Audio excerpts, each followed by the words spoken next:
Cheguei! Boa tarde a todos. Vamos lá?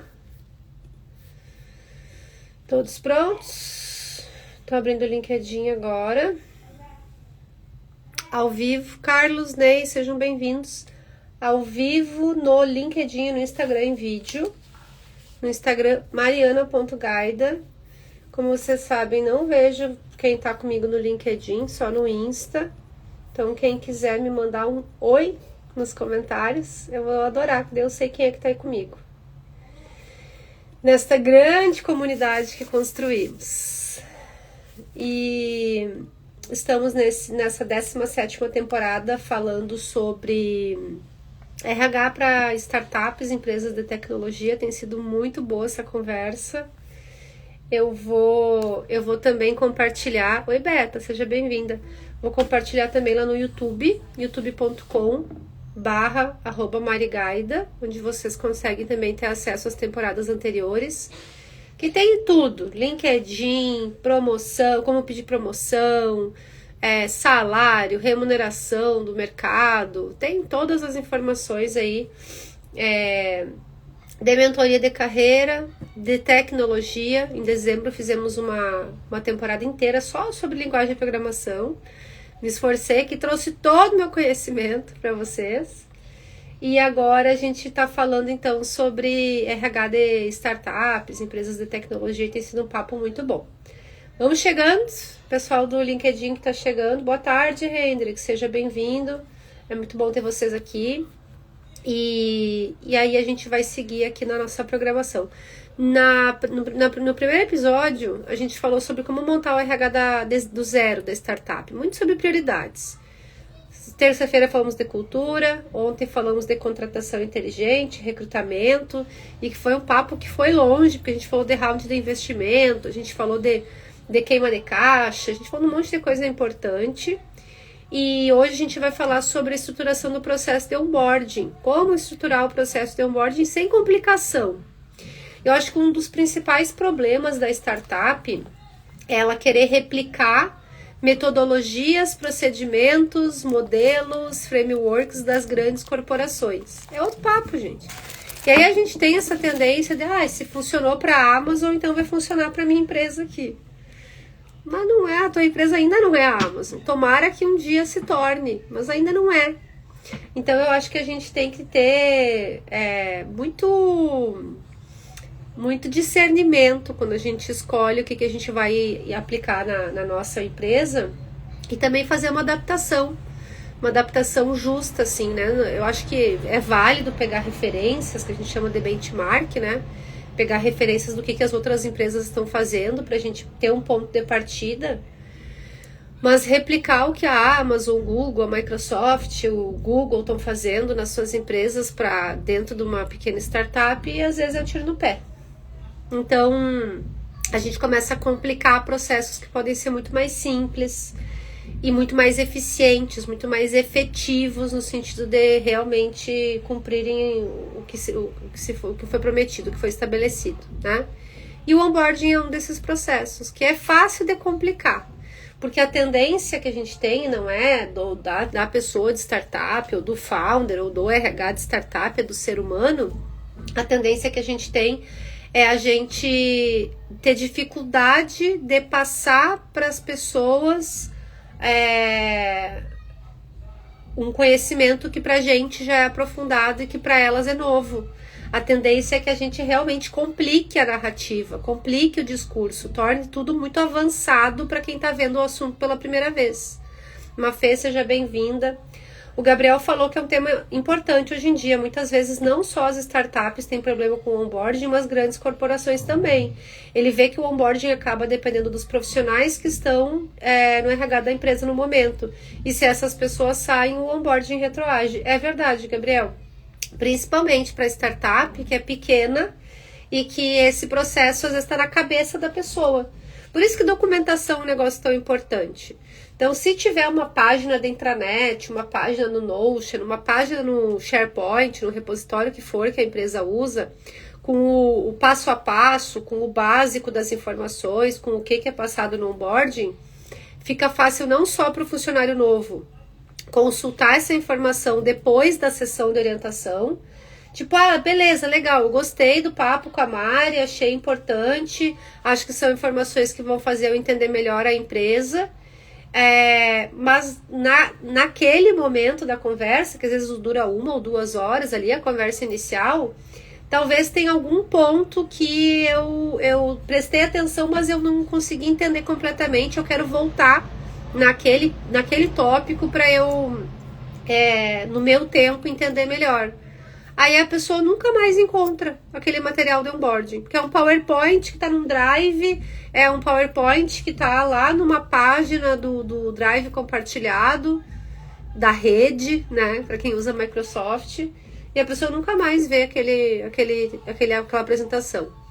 Então, acho que o principal é sempre documentar e que esse documento, esse registro esteja num lugar de fácil acesso para todos, e que, como o Gabriel falou, seja um negócio perene, que resista ao tempo. E que mesmo se a pessoa do RH que está na empresa no momento saia, outra pessoa pode replicar aquela mesma estrutura. Obrigada pela contribuição, Gabriel. Excelente. E aí eu tenho 3 dicas aqui, que começa com uma bem simples. Tenha um checklist de onboarding com 3 frentes: técnico, cultural e relacional. O que todo mundo, independente de ser líder ou não, tem que entender sobre a empresa quando ele começa. Camila, seja bem-vinda. Quem são as pessoas? Quais foram as decisões que foram tomadas? Por que essas decisões foram tomadas? Por quem? Porque daí se entende o peso que cada pessoa tem, o peso que cada cargo tem, a interferência, a influência que as pessoas têm nas decisões que estão sendo tomadas na empresa. É possível entender o processo melhor, papéis, responsabilidades e como é que funciona o processo, que é a parte mais técnica. É possível entender a questão cultural, porque as decisões que a gente toma têm base na cultura que a empresa assume para a empresa, que a empresa assume para o dia a dia. E o aspecto relacional também vai ser aprofundado. Quais são as relações? Quem é que tem poder nessa história? Quem é que tem a caneta para tomar uma decisão final? De quem que eu tenho que me aliar caso eu queira que os meus processos deem certo, funcionem e etc e tal. Aí tu começa a enxergar esses pontos importantes. Ontem ou anteontem eu vi um meme, naquelas páginas de meme do Instagram, que dizia assim, acabou a lua de mel no meu emprego novo e agora eu comecei a ver quem é que é do bem e quem é que é do mal. Entenderam? Acontece, né? O ideal é que não tenha ninguém do mal. Às vezes tem umas pessoas que não estão tão bem intencionadas assim. Então, quando acaba a lua de mel, tu começa a enxergar quem são as pessoas e entender mais esse relacional que não está escrito em lugar nenhum, que acontece no dia a dia, no cafezinho, sabe? Na reunião que atrasou para começar, eu bati um papo com a pessoa. É isso. E eu acho que é super positivo que a gente já introduza isso no onboarding de uma forma profissional, de uma forma séria, porque quando a gente não dá a resposta para as pessoas, elas inventam a própria resposta delas. Então, para a gente evitar esse tipo de situação, a gente já fala antes, da forma organizada, já dá a resposta que a pessoa está buscando. Tá, quem é que decide? Quem é que valida? Quem é que aprova esse processo? Quem é que é responsável pela solicitação do não sei o quê? Entenderam? Então tem que ter um checklist do onboarding com essas 3 frentes. Quem é que vai fazer as sessões técnicas? Para ensinar a mexer no sistema, para ensinar como é que funciona o processo, para ensinar qual é o passo a passo. Eu sempre falo sobre o que vem antes e o que vem depois de mim, de quem que eu dependo para fazer o meu trabalho e quem é que depende do meu trabalho para fazer o seu. É isso, se vocês conseguirem passar essa informação, excelente. E aí eu acho que faz parte do onboarding do RH dar visibilidade geral da empresa e depois é responsabilidade de cada uma das áreas falar para os funcionários novos o que a sua área faz, o que o seu time faz e é responsável. Isso pode acontecer uma vez por mês, com todos que entraram naquele período. E depois, dentro da área, se estende por pelo menos uns 3 meses, uns 100 dias, um treinamento técnico da função que a pessoa vai fazer. Aí a gente conseguiu abranger tudo. Cultura está em todos esses processos. Em todos esses processos a gente tem que deixar claro. Que eu falo bastante aqui da Uncover. A gente sempre fala no onboarding que a Uncover é uma empresa que não tem reuniões de porta fechada. A gente abre faturamento, a gente abre despesa, a gente divulga as nossas vagas com o valor do salário. Se vocês consultarem o site da Uncover, a página de carreiras, uncover.com/careers, vocês vão ver que as vagas que a gente divulga já tem o valor de salário. Tá lá. Então, como a gente não tem reunião de porta fechada, a gente faz uma gestão de comunicação bem transparente, bem clara. Fica fácil da gente passar o que é a cultura. O que é a cultura da empresa? A cultura da empresa é transparência, clareza, sem tabu para falar de grana. Isso faz parte da cultura da empresa. E as pessoas já começam a... Cara, eu gostei disso aqui. E esse é o jeito que eu gosto de trabalhar. Faz sentido para mim, sabe? Então já começam a aparecer alguns sinais de que eu tô alinhado com a empresa e vai dar certo eu estar nessa empresa aqui. Eu acho excelente. Eu acho que é super necessário. Segundo ponto. Faça boas-vindas personalizadas com o apoio dos líderes. E não precisa ser um negócio super, ultra personalizado, que a personalização dá trabalho. Mas eu vou dar o exemplo que a gente faz aqui na Uncover. Nós temos um quadro no Notion, que é a ferramenta onde a gente armazena informação, conteúdo, conhecimento aqui na Uncover. Nós temos uma página que é um quadro que é Conheça o Time. E aí cada pessoa tem uma etiqueta, cada pessoa tem uma caixinha. E essa caixinha é uma página que a gente clica e tem ali o nome da pessoa, qual é o cargo, qual é a área, quando é que ela entrou na empresa, quando é que é o aniversário dela, qual é o filme favorito, qual é a sobremesa favorita, coisas que ela quer fazer antes de morrer, que a gente chama de bucket list. E ali já tem um pouco do perfil da pessoa. O que é um excelente quebra-gelo quando alguém novo entra na empresa. Tu vai fazer uma primeira reunião lá com a pessoa, Fê, seja bem-vindo. Tu vai fazer uma primeira reunião lá com a pessoa, tu fala, eu vi o teu card lá no Notion, J. Brandão, bem-vindo. E eu também tenho um sonho de ir pra Islândia. Tem muita gente aqui na Uncover que quer ir pra Islândia ver a Aurora Boreal. Eu também tenho esse sonho de ir pra Islândia, já pesquisei e tal, e custa tanto, e tem tal empresa que faz essa viagem. Entenderam? É um baita quebra-gelo. A Julie falou que o Notion é uma ótima ferramenta que ela sempre usa. Excelente, né, Julie? Tem um monte de automações, inclusive. A gente tem buscado muito automações entre o Notion e o Slack aqui na Uncover, que é a nossa ferramenta de mensageria interna. E tem sido muito bacana, a gente tem conseguido bastante eficiência nesse processo. Com esse cardzinho pronto, essa paginazinha pronta com o perfil do funcionário, no primeiro dia dele, o RH manda no Slack uma mensagem falando: bom dia pessoal, deem as boas-vindas pro fulano, aí já marca essa pessoa lá no Slack, que tá chegando na Uncover para atuar de tal jeito, em tal área e tal. Quer saber mais sobre o fulano? Dá uma olhadinha lá na sobremesa favorita dele no Notion. E aí bota o linkzinho do Notion. E aí a gente tem um e-card, que a gente chama, um cartãozinho eletrônico, virtual, que é quase como um slide, né? Só que daí a gente fez um layout menorzinho, assim, bonitinho, que vai a foto da pessoa, o nome, o cargo, a área e o perfil comportamental. Que a gente tem análise de perfil comportamental DISC aqui na Uncover, a gente faz no processo seletivo e a gente usa muito isso para alinhamento de estratégia de comunicação, de reconhecimento. Então, todos os líderes sabem os perfis comportamentais do seu time.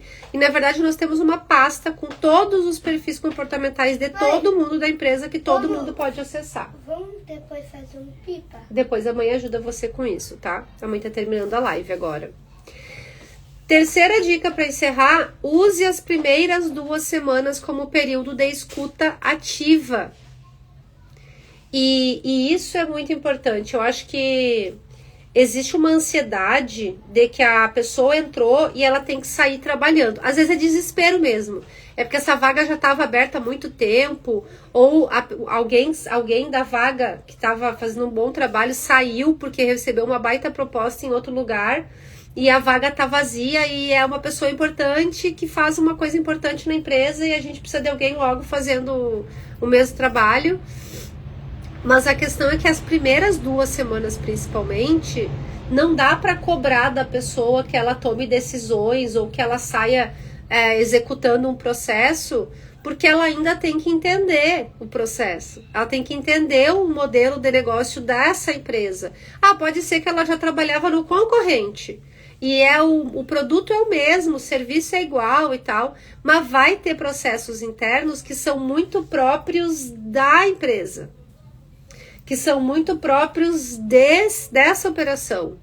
E aí a pessoa precisa ter a tranquilidade de por 2 semanas observar, perguntar, sabe? Escutar o que os outros estão contando, entender o que está pegando, quais são os processos que estão sendo gargalos, que estão dificultando o avanço de alguma solução. E aí ela consegue, entendendo os gargalos, o que está impedindo a empresa de andar, fazer recomendações e sugestões de acordo com a experiência dela, e aí sim começar a trabalhar, começar a executar para que ela foi contratada. Mas a gente tem que diminuir essa ansiedade, porque se ela fizer na primeira semana um negócio sem ter escutado ativamente, observado as pessoas, os processos, os clientes, o negócio, vai dar problema. Ela vai fazer alguma coisa errada que depois ela vai ter que voltar àquela mesma função para corrigir. Pegaram? Eu tenho uma surpresa. O Henrique tem uma surpresa. Não faz isso agora, Henrique. Agora não, Henrique, por favor. Agora não. Então, o que a gente precisa fazer? Comunicar, ensinar, dar visibilidade de forma transparente, sabe? E faz parte disso um onboarding com RH, com a história da empresa, como é que tá o negócio hoje, o que vem antes, o que vem depois de mim, onde é que eu tô nesse todo. Faz parte quais são as estratégias daqui para frente, o que a gente definiu como prioridade para o ano, o que a gente quer atingir. Faz parte um onboarding com todos os times para eu entender com quem que eu vou me relacionar e qual é qual é meu vínculo com os outros times. Faz parte reuniões com o gestor para entender softwares, acessos, onde é que estão os documentos, histórico da minha função, caso já tenha, ou apresentação do planejamento para um novo projeto, caso eu esteja sendo contratado por um aumento de demanda, um projeto novo, um novo cliente. E faz parte nos 3 meses garantir que tenha um alinhamento muito claro do que eu espero desse funcionário novo, para que ele possa investir o tempo dele e no que ele realmente precisa entregar, no que faz parte da função dele e no que ele vai ser cobrado e avaliado por estar fazendo. Paulo, Reinaldo, sejam bem-vindos. Pegaram, gente? Esse é o básico, tá? Sem complicação. A pessoa, o que todo mundo precisa para fazer um bom trabalho é visibilidade das entregas, alinhamento de expectativas, acesso à documentação, a software, tudo isso a pessoa tem que ter todos os recursos que ela precisa para entregar um bom trabalho. Esse é o onboarding, é dar recurso para as pessoas entregarem um bom trabalho. E o onboarding já é treinamento, tá? O onboarding já é treinamento e desenvolvimento. Já tem que estar alinhado com uma trilha que ele vai seguir de próximos conhecimentos que ele vai ter nos outros meses, depois dessa etapa inicial de integração. Beleza? Gente, curta e grossa, mas consegui passar para vocês aqui, grossa não, né? Curta e suave, e consegui passar para vocês um pouco da visibilidade de onboarding sem complicação, principalmente para a empresa de tecnologia startup. Amanhã a gente encerra a nossa semana falando sobre feedback, que eu sei que é um assunto bem polêmico e que eu vou adorar fazer esse papo com vocês. Então amanhã eu tô por aqui à 1 da tarde pra gente seguir na nossa 17ª temporada, falando amanhã então de feedback em empresas startups, empresas de tecnologia, tá bom? Obrigada, gente, valeu!